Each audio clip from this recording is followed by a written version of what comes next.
宣告耶稣，讲成耶稣，宣告耶教杯。教完真都有路上，擦脚脚，打瓦之路顺点，tam lâu nơi xa lâu, sai nước kia lìa giang, ra nước bùa trào xia, cả yêu nhà thính, yêu yên nhà nên plua, y khá rong là cụ chỉ mua, ua yêu mua trào nữ.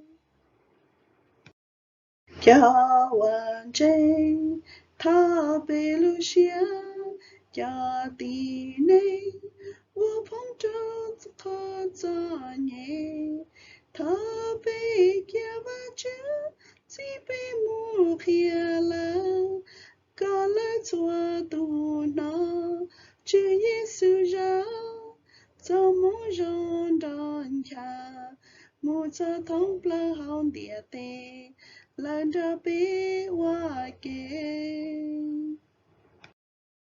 Cha hoàn tranh, hoa chữ Giêsu, cha cha hoa nữ trắng, thiên ta hai tia, ta ca gì ca tu chụp ly, la trao bê, ý ya li khó đê, cha hao lu xia,